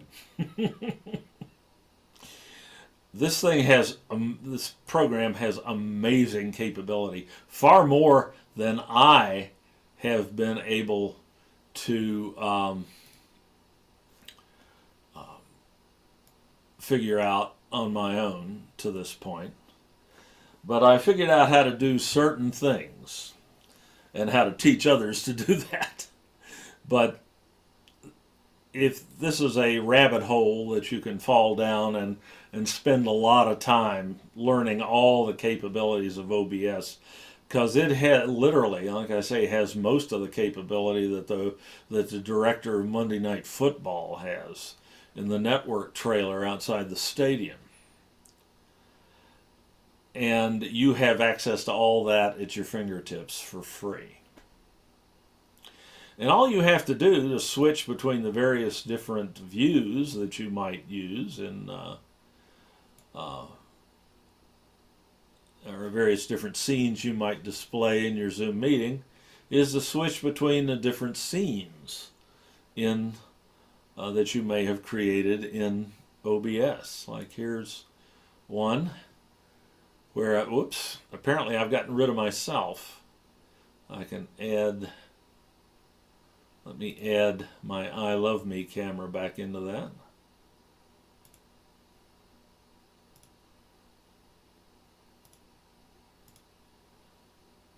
There I am. So I can display myself with a live view, and that is not a virtual background like in Zoom. That's a live camera shot out my back window. That's another camera source. And you can see somebody burning brush over here across the lake. I have endless capability just based upon the different video sources that I have, that I've connected to my computer. So let me get back to that one we created here. And this works like a shot. The only small drawback here is that I can see, not only can I see myself, but I can see whatever physical background I have. So if it's my messy office or something like that behind me, people see that. If I want to make myself appear to float over the PowerPoint slide or whatever other video source I have behind me here, like the lake, I can apply a so-called green screen effect or a chroma key effect. I do that by going to my sources box and I click on my I Love Me camera and I right click or command click on a Mac on that, and I add what's called a video filter to this. And this is an advanced technique that you may or may... This is not the first thing you'll do with OBS, but if I select a filter, there is a... what I want is called an effect filter. I just have to know that. And we have tutorials on how to do all of this on that on-demand site that I showed you. If I add an effects filter, one of the effects filters that I have available to me... Oh, I'm wrong. I'm misremembering. It's an audio effects filter I want, audio video effects filter I want. And let's see. No, I was right the first time. It's an effects filter. I was clicking on the wrong plus sign, sorry. This plus sign, not that one. That's for audio and video effects filters like color correction and things like that. This is for something else, and I can go to chroma key, which is the name of the technique, the green screen technique, and click OK, and I get a series of sliders that I can use. And I can adjust the chroma key filter, and the two critical ones are the first two. They'll just be set to 0 or 1. So you just drag the similarity filter across until the background behind me disappears. And on my my output from OBS, if I get this window out of the way, you can see now that I'm appearing to just float over the PowerPoint slide. The green color behind me has been replaced by the other video signal. And I can touch that up a little bit with the second one, and that's pretty much all you have to adjust is the first two. And then close that, and I'm back to where I was at the beginning of the session. I can maybe make myself a little bigger if I like. But that's how you do what you're seeing right now. If I kill my screen share now you're seeing my output, the output of OBS that's gone to Zoom. You're seeing me down in the lower right hand corner, live shot, and I'm floating over the PowerPoint slide. So that's how you do that. Yes, I know, that's a lot. rather than coming back and looking at this again, I would recommend going to the on-demand site, as I showed you before, and going to the Using Open Broadcaster Software Studio playlist of tutorials on how to do OBS. If you're really interested in this, come back tomorrow at 2 p.m. when I'll be doing that in much more detail and hopefully making more sense. You can just search for OBS in the search box on the Open Broadcaster or on the on-demand site, and you'll see this Using Open Broadcaster Software Studio playlist come up, and you can just go to there, click on that, and here are all your OBS tutorials that you need to do what I've been showing you today. You know what, Dave? At the beginning, when you had your face, it was more clear. Now I can see like the difference. Oh, You know how when you have a screen behind you and like some of some of your like I don't know like shoulder or hair like yes. That's because I haven't adjusted my chroma key precisely. okay. If I go back to the OBS screen, show you that for a second,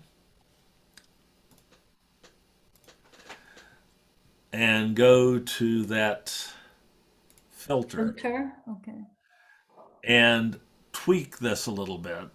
I see. Okay, there you're not seeing the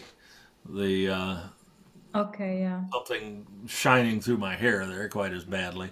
So it takes a little bit of careful tweaking here to make this work properly. Also, I've jiggled my camera and gotten that a little bit out of whack. There we go. So this is a free chroma keyer.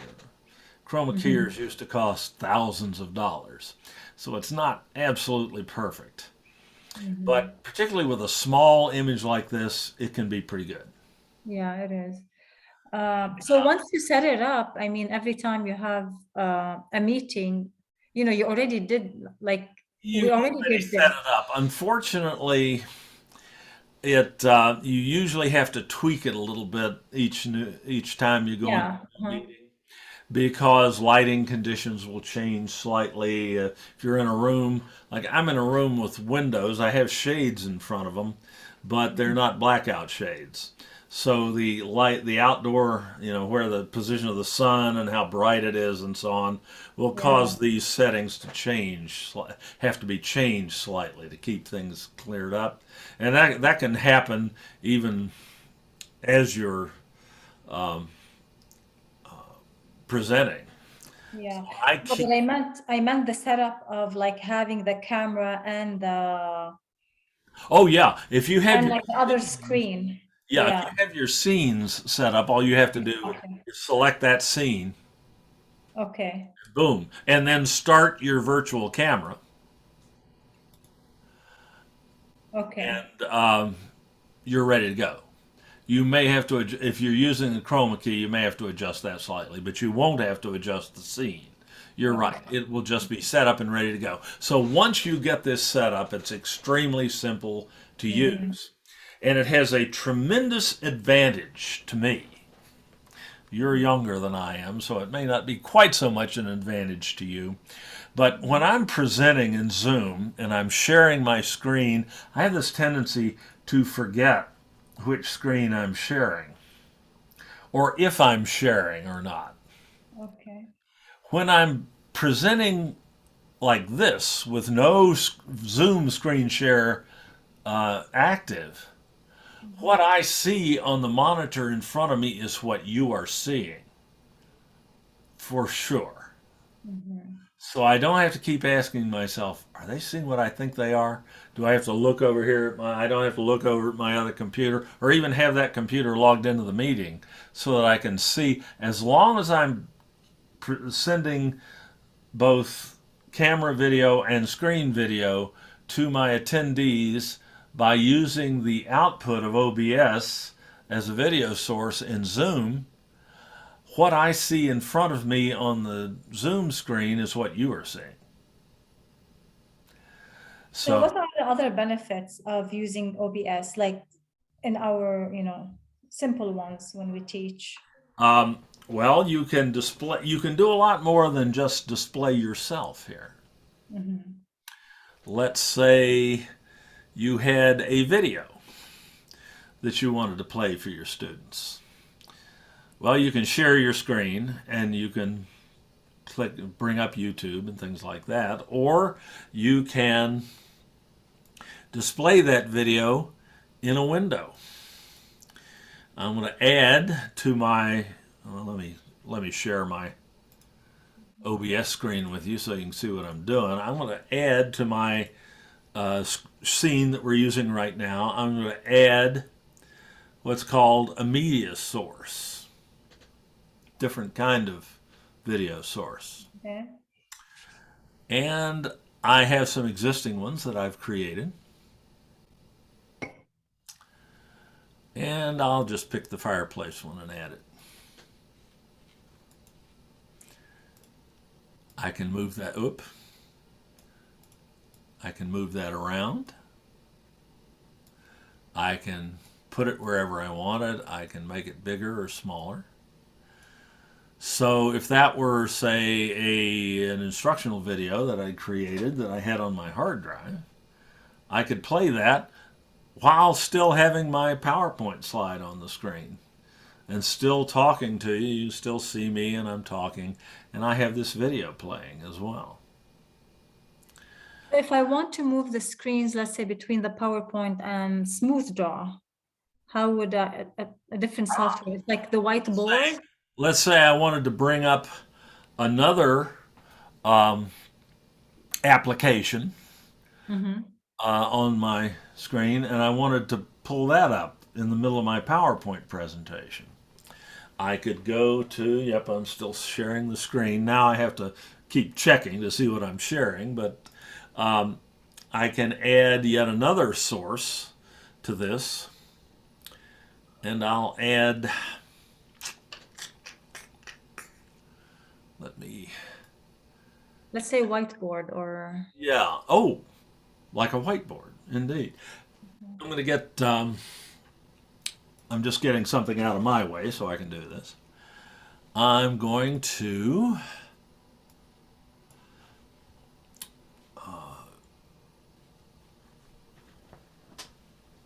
oh, but I did that too soon. Sorry.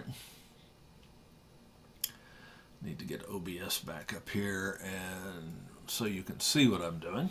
There we go. I'm going to create another display share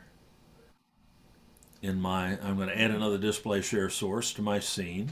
I do that by adding, and I'm going to do a display capture.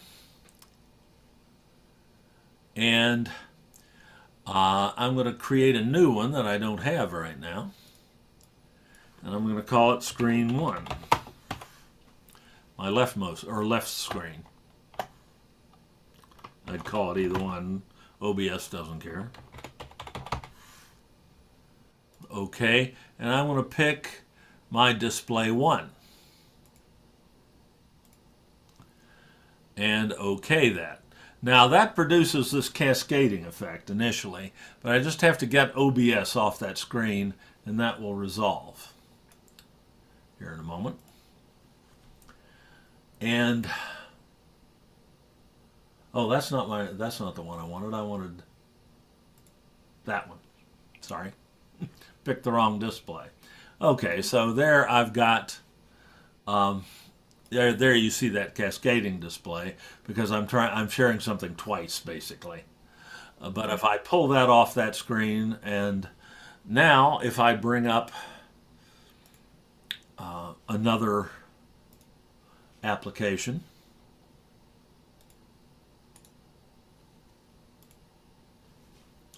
like a web browser on that screen, and I bring up maybe Jamboard.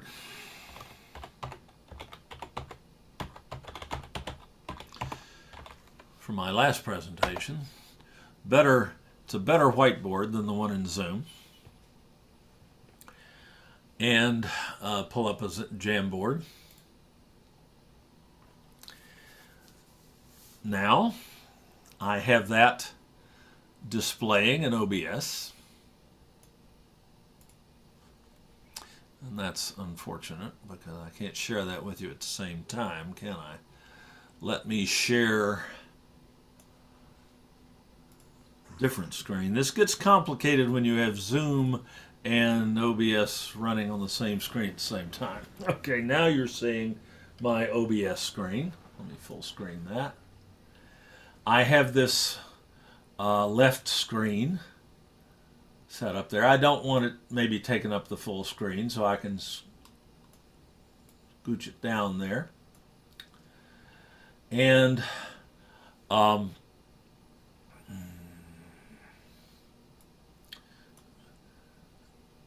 now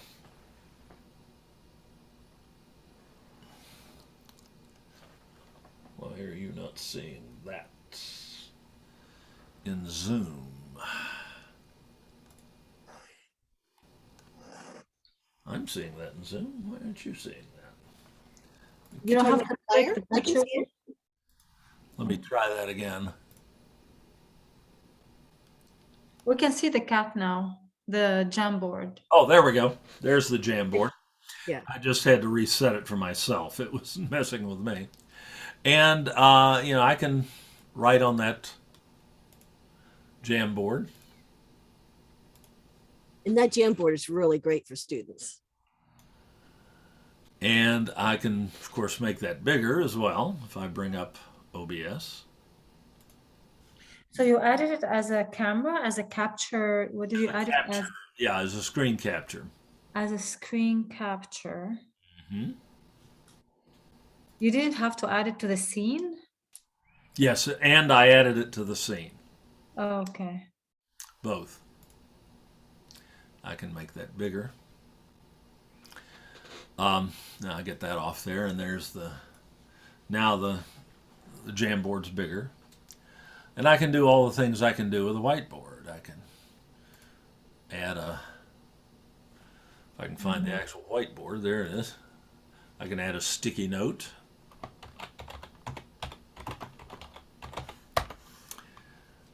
I can drag that around. And I can write, I can erase. I can add text. Oh, that's a sticky note again. I can add text. All that whiteboard stuff. And I can move that around and so on. So I can have a whiteboard going. At the same time, I've got myself displaying and the fire going. And my PowerPoint slides are back there. If I just minimize that or drag that screen out of the way.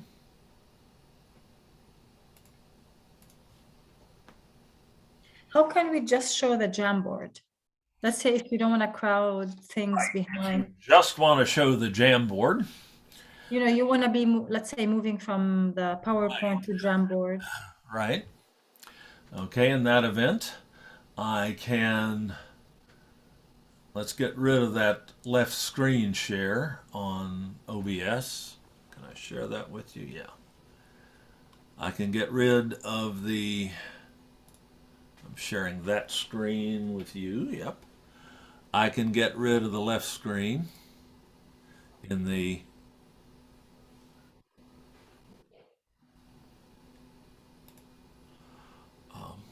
just by removing it from the scene.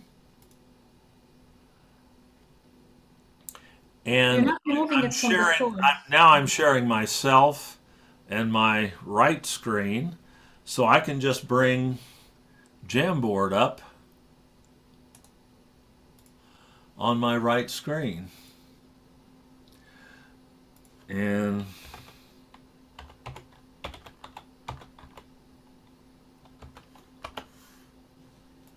pull that up, and now, and I can get rid of the, let me get rid of the fireplace too.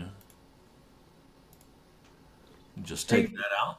Now I'm showing just me and the Jamboard without sharing my screen in Zoom.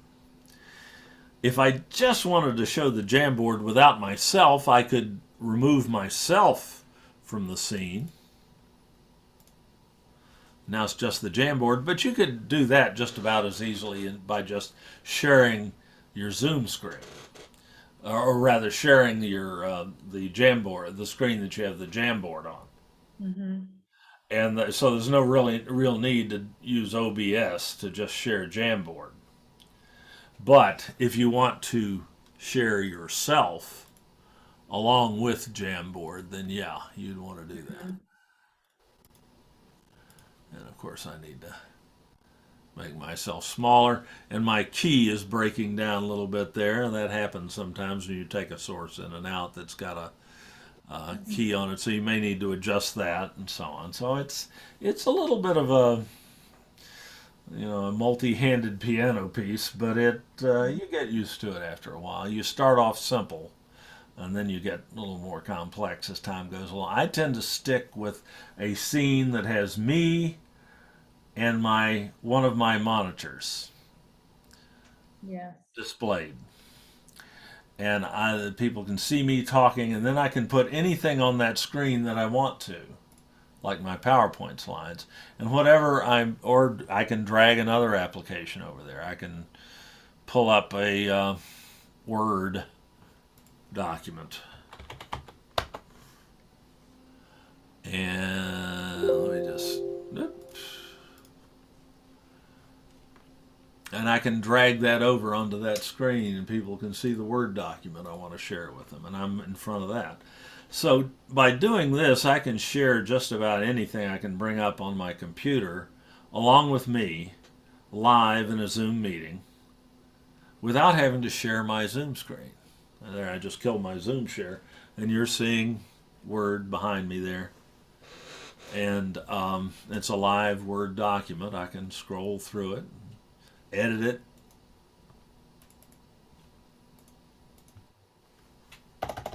things like that, live. So I can demonstrate software, and I can bring up anything I want to on that screen, and I have me at the same time. And then if I want to pull in other videos or other camera inputs, like my late cam, I can always just add that to my scene.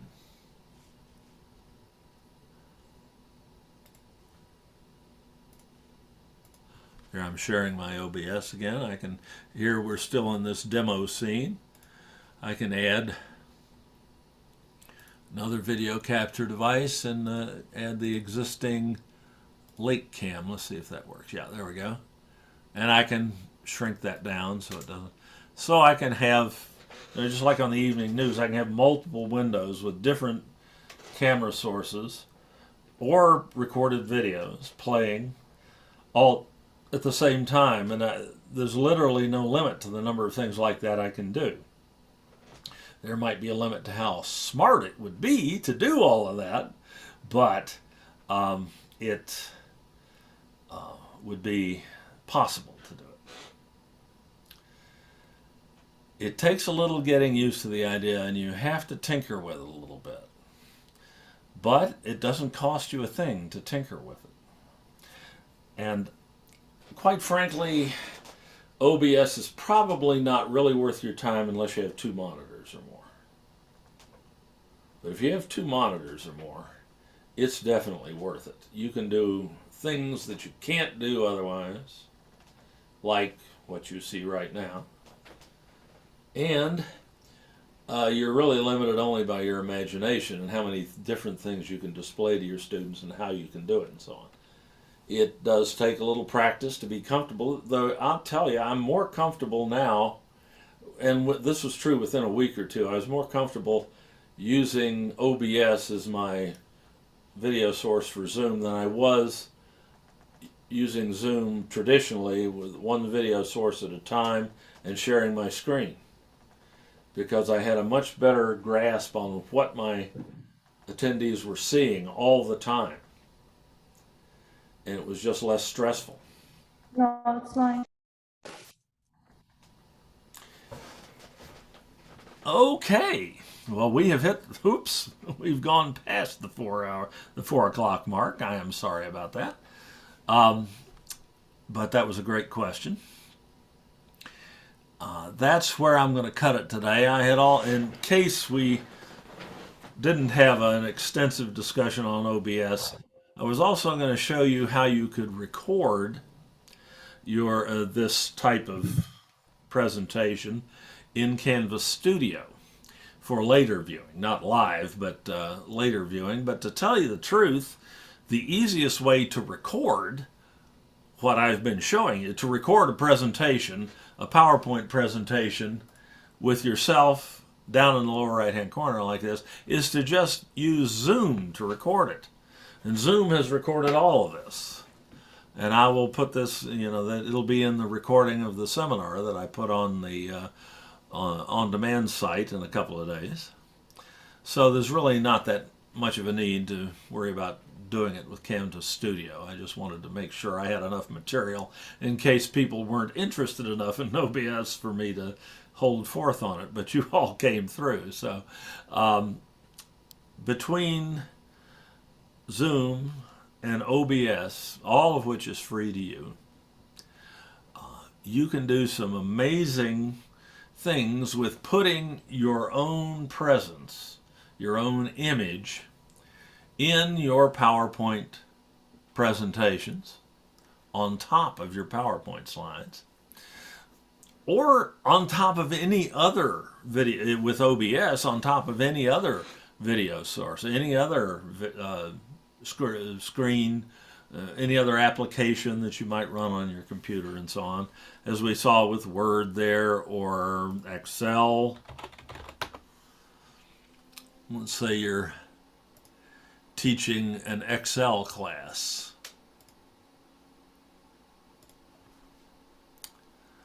And we'll bring Excel over here and pull it up. And Microsoft and I have a disagreement about whether I've paid for this or not. And let me get this lake camera out of there. It's unnecessary at this point. Okay. Now here I am in front of Excel. And I can, demonstrate how to use Excel. And insert charts and so on. How to use any piece of software. You can put yourself over top of anything that you can display on one of your computer screens. But again, to do this, you got to have two screens. All right. How about some more questions? We're more than done here. I know you all have got other places to be and do. Can I share the screen with you? Here, though. Go ahead. Okay, so I downloaded the OBS, but first I got some kind of message that made it seem like my camera wasn't that great, which it is on because I have two laptops. So, right. But I don't use mine to see what the students are seeing. I use it to present the agenda and everything, right. And then I use one for recording everything. All right. Yeah. I'll stop my share. Now you can share your screen. Okay. So let me see if I got this right. Just a second. No, there. I just enabled it. Sorry.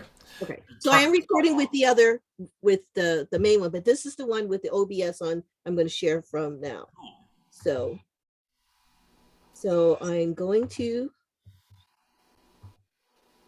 Okay. So this is what you're showing, but where's the part to record? Oh, to record what you're outputting from OBS? Yes. Not through Zoom, but through OBS itself. Okay, so this is the OBS. That's OBS. The recording button is in the lower right, in that menu in the lower right of the screen there. You'll see controls. So you hear the controls. Nope, that's the audio mixer. Controls, there are the controls. You okay. touched one of them. This says start streaming, start recording, start virtual camera, etc. If you just want to record without using Zoom or anything else, you can just click start recording and it'll record whatever OBS outputs. I guess it's so tiny. Is it A this one? video file. Start That this is start streaming. start recording. Oh, this is start recording? No, that's start Oh, streaming. the second Streaming. one. Second one. There. Whoop. There. Oh, okay. That's start recording. Okay. But you don't have any video sources, so you're not outputting anything, so there's nothing to record. But once you have a video source and a scene in there, you can record whatever OBS outputs. And probably the audio will just work too, because OBS will automatically connect your default microphone and so on to the audio mixer. Okay. You do have to worry about the audio mixer if you're recording from OBS without going through Zoom. That's kind of a next level application of OBS. I do like it because it allows me to record much more sophisticated screencasts than I can record with something like Canvas Studio or even Camtasia or Snagit or Zoom for that matter. I can record some very sophisticated looking screencasts, and I can do it with minimal hassle because the recording just shows up, automatically shows up as a video file in the videos folder on my computer. I don't have to go and run other applications and things like that. It just shows up, and then I can take that file and I can put it on YouTube or Canvas Studio and share it. I can edit it in Camtasia if I like. So that's kind of a next generation thing. For the most part, I would expect that you'd be using OBS as a video source for Zoom, and then you'd be recording whatever came out of it using Zoom's recorder. And that's something you're familiar with anyway. Right. And the only thing you have to do to send your output of OBS to Zoom is to click the button just below where you have your mouse cursor right now, the one that says Start Virtual Camera. And that's what would send the output to Zoom. Wrong computer. I hear you. Yeah, Start Virtual Camera is right there below Start Recording.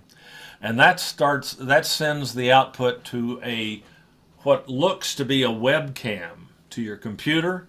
And you can select that source in Zoom, and then Zoom will display whatever is output from OBS, and you can record that output in Zoom, and then Zoom handles the audio and so on as well. It's just a little bit easier to get set up initially. But recording in OBS is really quite simple. And one of those tutorials that I showed in the on-demand site indeed shows you how to record screencasts using Zoom or using OBS only. No Zoom, no Camtasia, no Snagit, no nothing else. No Zoom. I'm getting a message here though. It says that because I don't have any video. So if I had a PowerPoint and then I recorded it in Zoom, then I turned this on. Is that the step I'm missing? No, you'd do this before you recorded the PowerPoint in Zoom. Oh, okay. But you have to add sources and scenes. You haven't, your OBS is not set up yet. You have to start by adding sources Over here. over here, right? And then create scenes to use those sources. And that's the other, that's the setup process that I went through a little earlier, and for which you have separate tutorials on that on-demand site. But real quick, you see where it says sources there? You got your sources box. Yes. Go to the bottom of that box. You see the plus sign in the bottom row of that box? Click that plus sign. Okay. Do I have to stop this over here? Yeah, just go ahead and say no on that. And click that plus sign. And Okay, I select think I remember now. Okay. video capture device. Let's see what you got. That one, right. And we'll create a new one. So just OK. And there's your HP webcam. And it's seeing you. Okay. Okay, now, Not as good as this one, but okay. yeah. Well, try opening that menu where it says device. Let's see if you have another one. I haven't put it on the Oh, other you phone haven't yet. connected it. No, So, no, so that's the only webcam you have right now. right. Um, your resolution might Well, I mean, I do have a web camera on both, but I mean, I didn't put OBS on the other camera, other computer. on the other computer, but you only have one camera connected to this computer. Is that correct? Um, well, each of these laptops has its own Has built-in. its own built-in camera, right? So that's the only camera you have on this laptop. But you've just OBS has found it. I'm seeing. Okay. Just click OK down on the lower right, and you've added a source. See where it says video capture device? There's your webcam. You can Okay. expand that to full screen or not as you prefer. There you go. So you've got your first source. Okay.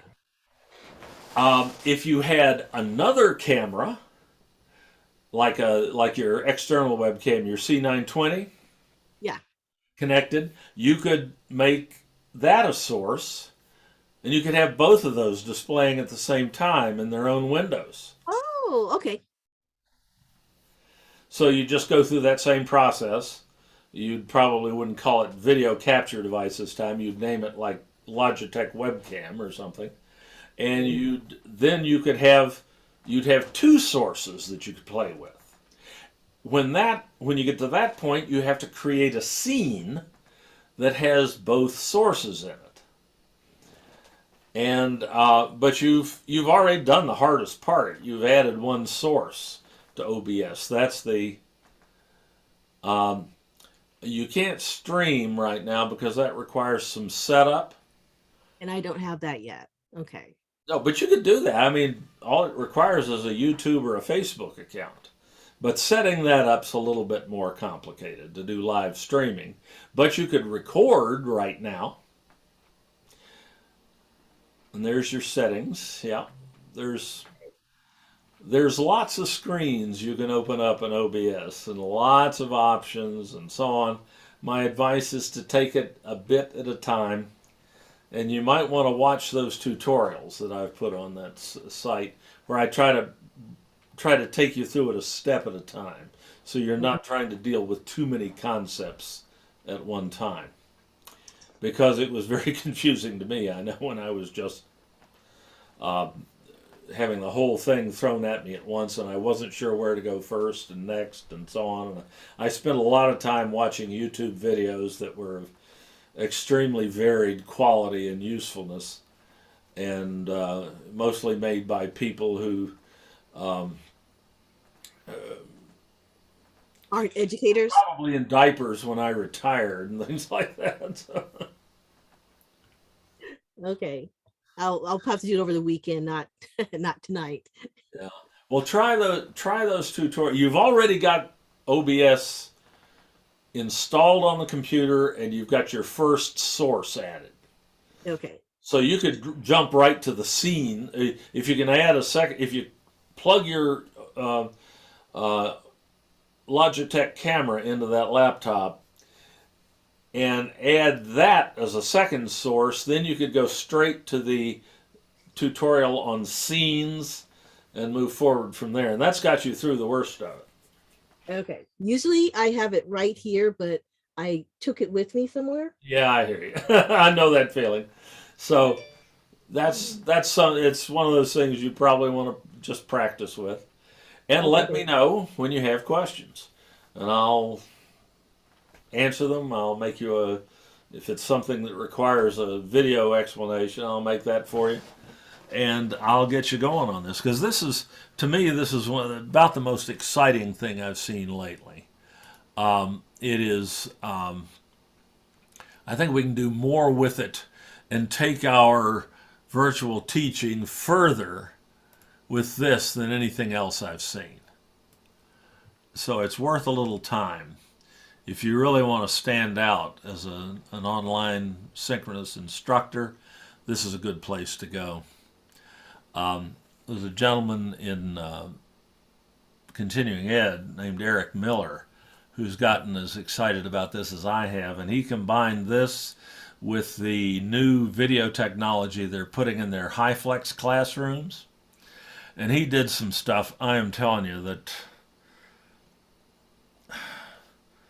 rivals what you would see on a small town TV station market or whatever, where they were running the evening news and things like that. He was able to do things that I don't think, Channel 6 from Podunk would probably be able to do with their TV studio and all the hardware and thousands or hundreds of thousands of dollars worth of equipment. He was doing it with OBS and those HiFlex classrooms were probably about $20,000 worth of equipment installed in them, but still, that's pretty cheap by video standards. And he was able to do some stuff that, through his knowledge of OBS and a little imagination, that just rivaled professional-looking video production, commercial broadcast stuff, and so on, free with OBS. And if you can do that, or anything approaching that, with an instructional video session, you've really done something. You probably made yourself that much more valuable to the powers that be. Like, our department wants to talk to you about the HiFlex thing, because we're thinking, I'd love to. yeah. I'd love to. So I think you once said you could do it for about what we already have in each room with the projectors and everything. You could do it for $200 with a mic and a laptop, as long as we already have the stuff in there. Well, if you don't count the laptop into the $200, yeah, probably so. Yeah. Let's say a few hundred. Okay. It just depends on how fancy you want to get. Yeah, OBS is the key to it, and OBS is free. And you can even put OBS on the Protium computer if you can get IT to install it for you, and unfreeze the machine, install OBS and put it back. And then all you need is the Podium computer and a projector, which you probably already have in the room, plus a couple of microphones. You don't even need the laptop. Okay. So yes, I'd love to talk to you about that. If they want to get in touch with me and set up a time to meet on Zoom, I'd be delighted to do that. This is something that HiFlex is the other thing that really excites me that I've seen lately. It's how I used to do my face-to-face professional development sessions before the last couple of years before I retired. Rather than just be able to, or just having people come in and sit in a computer lab and get the benefit of the presentation, or sit at home on Zoom and get it, I combine the two. And that's what they mean when they say HiFlex. You've got students in a room with you, but you've also got students coming in from outside through Zoom. And you give everybody the same presentation, and everybody can hear everything and see everything, and they can hear and see one another if you set it up right. And that's the ideal application of what's called HiFlex. And like a home audience and a studio audience. Exactly. Is the way I look at it. You have a home audience and a studio audience all hearing and seeing the same thing at the same time. But unlike usual, they can also see one another and talk to one another at appropriate times as you allow it. So it's like a huge, big, happy family, all in a Zoom meeting at the same time. It's got people in the classroom are not in the Zoom meeting. They're just sitting there. And it's the ultimate in flexibility. The HiFlex just means high flexibility. It's the ultimate in flexibility and access for our students, because they have the choice to either come and sit in the classroom or sit at home and come in via Zoom, whichever works for them. And they're, many of our students, this is especially important right now because many of our students are not comfortable coming in sitting in a classroom for understandable reasons. They're allowed to go home with Omicron. And they'll probably be fine after a nasty cold, but they might not be. They might end up in the hospital on a ventilator or worse. So now is the moment for HyFlex. And if you're interested, you'll, I think you'll find that that can be a very popular thing. And the folks in continuing ed are really getting into that in a big way, particularly in the ESL group, but others as well. They are doing some amazing stuff over there. And I've been kind of going along for the ride and helping out where I could, but it's something that would be, it's by no means is it just applicable to continuing education. It is the ultimate in terms of access and flexibility for students. And it's something that you can do in a classroom without putting $20,000 worth of equipment in it.